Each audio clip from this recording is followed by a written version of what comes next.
Hello, welcome back to my channel, Fear the Northman. I'm excited. It's Friday. We're going to talk about those things that interest me. As I said in last Friday's video, I'm going to talk about my three favorite Marvel characters. I've already talked about one, which is Thor. The other two, they're my top three Marvel characters and characters in Marvel that I enjoy the most to read about, that I think are fantastic. Obviously Thor, but I love Captain America as well. And my favorite is actually Colossus. I'm going to go into detail why that's the case. First off, with Thor, even though I said that I think Superman would beat him, I do want to point out he is one of my favorite characters, not only in Marvel, but just in general. I love the concept of Thor concerning, even though he is, I believe, the eldest son of Odin, and he is the Odin son, which he's a high-level Asgardian and very powerful, he is effectively so much more when he wields the hammer Mjolnir. As powerful as he is on his own, he has a whole other level that he ascends to when he's wielding Mjolnir. Controlling storms, he can open up portals, he can fly, obviously he can call down lightning, he has the God Blast.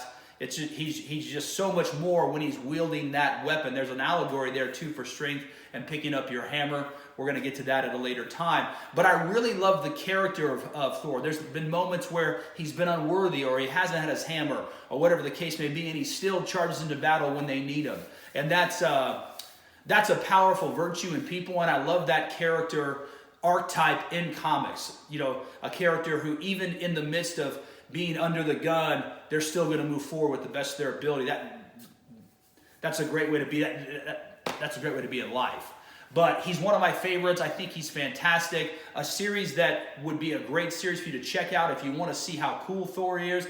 Is check out Fear itself. It's a great series where he battles his uncle. It's amazing. Go check it out if you haven't already. But Thor is by far one of my favorite characters. He's the man. Even though I said he's going to lose to Superman, which I think is practical, is why I said that, I still think he's the truth. Great Marvel character, great character in general. Steve Rogers, Captain America. Obviously right now, with the Avengers movies, everyone's watching those films. They've come out. I believe they're slated to do more maybe. I'm not really sure. And, you know, Captain America is one of the greatest heroes in the movies. But he's really one of the greatest heroes in the comic book series. Obviously, at the end of the last Avengers movie, he finally picked up the hammer of Thor. For me, that was such a great part in the movie because I was hoping they would do that because he's done that a few times in comics. Actually, in the series I just talked about to go watch for Thor, Fear itself, he also picked it up there. It's awesome. You should check it out. But what I like about Steve Rogers, Captain America, is, you know, he was a guy who was obviously bullied and then became extremely athletic and powerful, and he still went after the bullies. That was his whole concept. And as a character, they really did a good job, I feel like, with him of making him strong and powerful, but not strong and powerful enough to where he's ever really on an equal footing. I mean, anytime the Avengers go toe-to-toe with the Hulk, or anytime, you know, Thor's gone mad or whatever the case may be, you know, Captain America steps up to fight him, and he's always outgunned. Physically, he's always outclassed when powers and skill set come into play, but he never backs down. That's a fantastic trait in any good guy character archetype. I love that. I think that's fantastic. It's one of the things that, for me, that make Captain America so great. Obviously, his shield's fantastic. A lot of people don't know, too. I don't know if he is a master of every martial arts like Batman is, but he's a master of close quarter combat. I know he knows a lot of martial arts, and of course with his enhanced ability, he's very agile and he can do a lot of different things. So he's actually extremely competent when it comes to hand-to-hand combat and weapons. We don't really see him use a lot of weapons other than his shield, but he can use, I believe, almost any weapon. And as I said, he's picked up before in the past Thor's shield. I'm sorry, Thor's hammer. So, I mean, that's a powerful character. I don't think, though, that on his own he does well. I think Captain America is better suited in the Avengers series. Personally, I don't think Cap is something that's very interesting to read on his own. I think he's interesting to read on his own when you're doing a backstory leading up to what's happening now. That's cool, but for me, on his own, he's not like Spider-Man. Like Spider-Man can carry a story all by himself. I just don't think Cap has that power. I love the character, please don't get me wrong, but me personally, I don't think Captain America can really carry stories on his own and comic book arcs. I think he's better with the team. I think that's kind of the central theme of his character, which is he's a leader, but to do that, he's got to have people around him to really make that magic come to life. But nonetheless, an amazing character. Well done when they put them together. A really cool moment in the universe is when DC and Marvel went head to head, and at the end, Thor gave Superman his hammer, and Captain America gave him the shield. It's pretty cool moment to check that out if you ever want to do that. But in that situation, even Batman, who is the tactician, the leader of the Justice League, when they're deciding how things are going to play out, because you have one group of people who are studs and the other group of people who are studs, Batman says that it should be Captain America who leads the assault on the villain that they're facing at that time. It's a pretty cool moment because it really does show that even standing next to Batman and the likes of him, Steve Rogers, Captain America really is head and shoulders above the rest. But he's one of my favorite characters. I think he's fantastic. I like the switch they did in Ultimate. I feel like they increased his powers and skill set and/or brought him to the forefront more, and I appreciate that. I think that makes sense. He is truly a super soldier, and that really makes it makes it more exciting to read him, whether he's with a team or all by himself. As I said, I think he's better to read when he's with a team, when he can actually do things at a heightened level. That's far more interesting to me. Now, on to my favorite character with Marvel, by far, Colossus.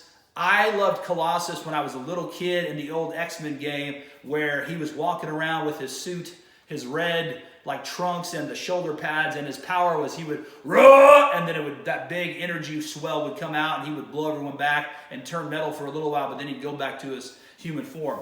Colossus has always been by far my favorite character. Even in the Ultimates, where I think they did a bad job in that he only had super strength because he had to take that serum. Even then, I loved Colossus. I thought he was great.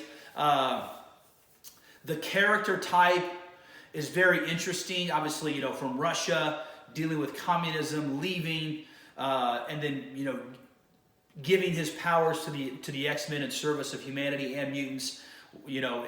That's a great concept. That's a great story arc. Also, too, Colossus is, out of the three, he is always going head-to-head with guys and gals who outclass him. The Juggernaut is vastly more powerful than Colossus.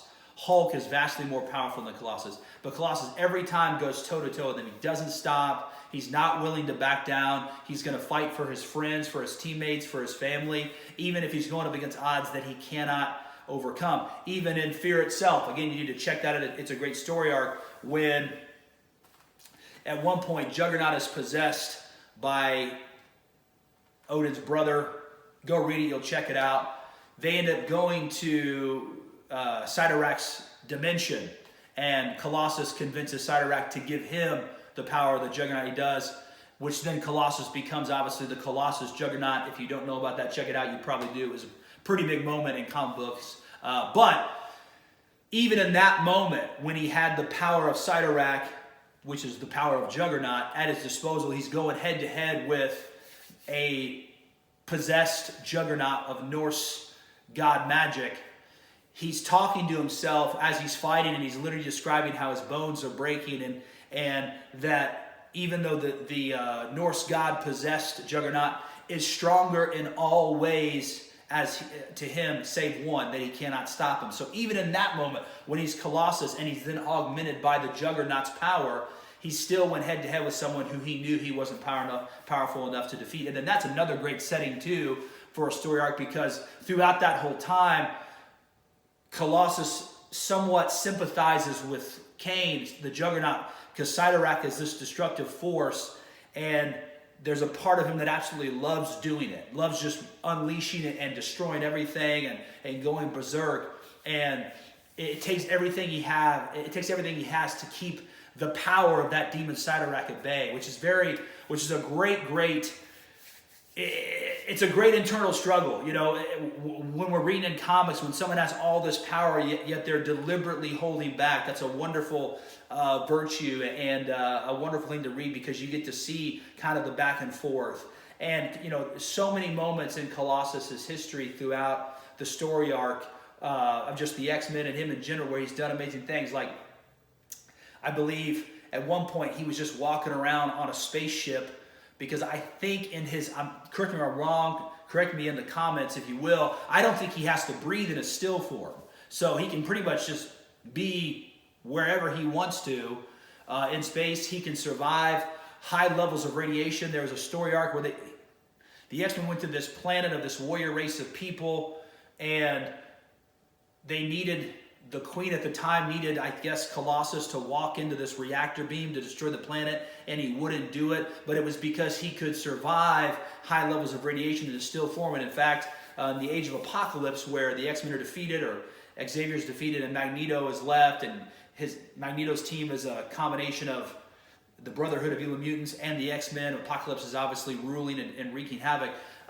Colossus is constantly in a still form because he survived, you know, the radiation poisoning because of that. So his powers are very interesting. It isn't just super strength and invulnerability. His durability is extremely high, but he also has other side products to his power. Like I said, correct me if I'm wrong, he is one of my favorite characters. I should know this, but I don't think he has to breathe when he's in space or underwater when he's in a still form. I could be wrong about that, but like I said, he can he can withstand high levels of radiation in a still form. He's just all around my favorite character. He's the lovable Russian. I love it too how they make him always very sensitive and kind, but at a moment's notice he can transition into the superpowered armor man that can really do crazy amounts of damage, whether he has the power of Juggernaut or not. Definitely by far my favorite Marvel character. Those are my three: Thor, Captain America, obviously Colossus rounding it out. Let me know what you guys think, what your favorite comic book characters are. Next Friday, I'm going to touch on sort of a theory that's now becoming more mainstream in the scientific community and in the media, that actually comic books were touching on decades ago. I'm going to talk about that. It's actually called the multi-universe theory. I talked about it a little bit in one of my motivational videos, but it's very interesting how art can sometimes precede cultural change and cultural enlightenment, and comic books, I believe, are a part of that, at least in the discussion. So that's going to be the next Friday's video. And like I said, let me know who your favorite characters are. Thor, Captain America, Colossus. Colossus being my main guy. I've always loved him. I think he's fantastic. If you've never played that old X-Men game, go check it out. It's wonderful. You'll love it. It's by far one of the best X-Men games there's ever been. So that's Friday's video. Get to know the Northmen. I hope you liked it. Come back and see me as soon as you can. Monday's video is going to be great. I'm super excited because we're going to talk about how best to pay the expenses in your budget. That's coming Monday. See you then.